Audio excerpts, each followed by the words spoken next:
j'espère que ça va. Donc je suis désolée, il est déjà le 7 octobre et je n'ai pas posté les horoscopes. Donc ce mois-ci, on va regarder un petit peu le climat général pour tout le monde. On va travailler avec une seule carte, l'oracle des 10 secrets. C'est le nouveau jeu que j'ai eu il n'y a pas très longtemps, donc de by Mathilda. Si vous voulez la retrouver, elle a une chaîne YouTube. Et puis on se retrouve tout de suite pour votre tendance du mois. Coucou les Gémeaux, alors j'espère que vous allez bien. On se retrouve aujourd'hui donc pour un message pour le mois d'octobre. Alors j'ai tiré une seule carte comme je l'ai dit en introduction. On va voir ensemble ce qu'on nous dit, quel message on veut vous transmettre. Il faut savoir que Mars est dans votre signe, donc vous avez pu ressentir là depuis déjà à peu près un mois un regain d'énergie. Le problème, c'est que ça peut être très très bien puisque on se sent plus en forme, mais ça peut aussi donner lieu à un éparpillement plus important, peut-être chez certains que d'habitude, surtout avec ce Mercure qui a été rétrograde tout le mois de septembre. Et du coup, on pouvait avoir des, euh, des cerveaux pardon, un petit peu en surchauffe et qui ne savaient plus trop comment s'y prendre et un petit peu dépassés par les événements. Alors n'hésitez pas à me dire en commentaire hein, si vous avez eu ce problème-là. Moi personnellement, je suis pas Gémeaux, mais alors j'ai le mental qui a été complètement en vrac pendant un mois.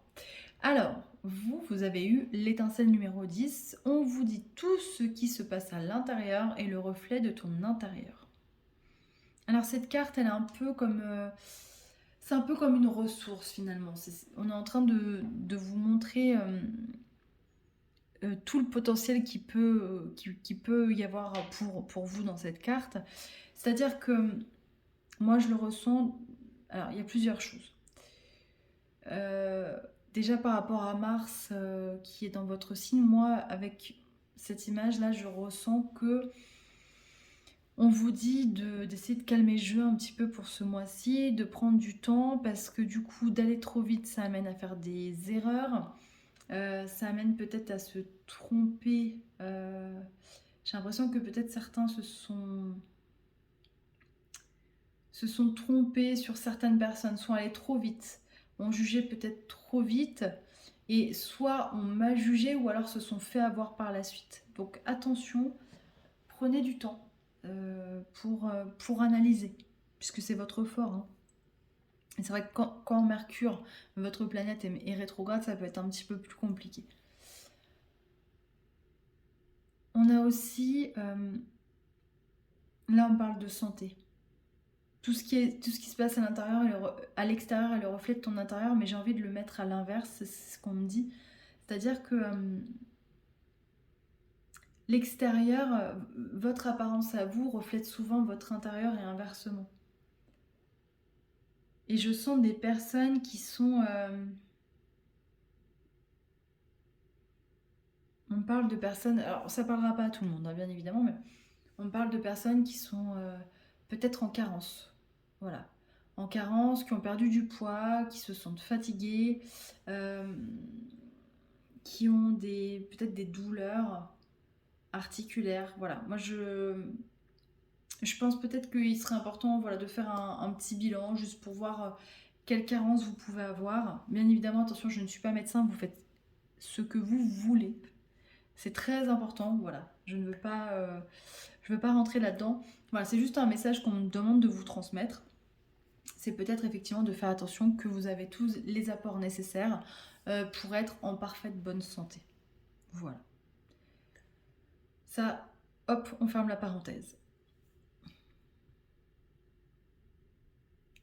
Après, on parle du niveau amoureux.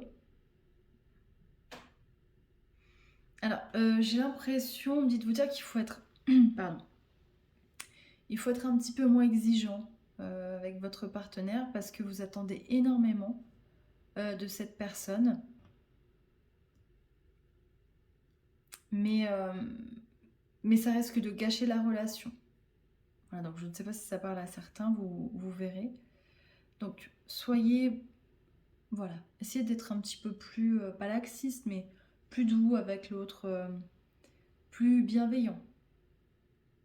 Et finalement, hein, comme je dis toujours, on est sur une relation miroir. Hein, d'ailleurs, hein, le Gémeaux, hein, voilà, on a deux êtres. Ce que l'autre vous renvoie, voilà, c'est une relation miroir. Hein. Donc il faut accueillir, il faut guérir, il faut voir où est-ce que ça vient chercher, où est-ce que ça vient taper. C'est important. Et inversement, qu'est-ce que vous renvoyez à l'autre? Il est possible que pendant ce Mercure rétrograde, vous ayez pas mal de justement de questionnements au niveau amoureux. Peut-être que vous avez remis certaines choses en question. On a Mercure qui a rétrogradé ensuite en Vierge. Peut-être que vous avez remis en question votre quotidien. Certaines choses qui ne vous allaient plus. Vous vous êtes dit que peut-être vous aviez envie de changement sur certaines choses.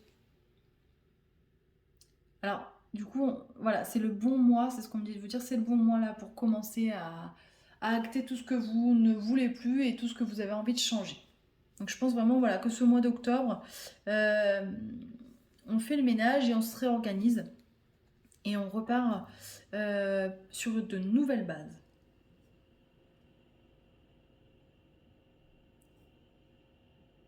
Et on prend du temps pour soi aussi. Ça, de toute façon, c'est le maître mot pour tous les signes. Hein. Vraiment, prenez du temps pour vous, c'est important. Voilà les Gémeaux. J'ai rien d'autre à vous transmettre, on vient de me le dire. Donc j'espère que ça vous parlera. Je vous retrouve moi pour le mois de novembre. Prenez soin de vous, c'est important. Avec le changement de saison, on est fatigué. Donc voilà, soyez une ressource pour vous-même. Je vous embrasse, à bientôt.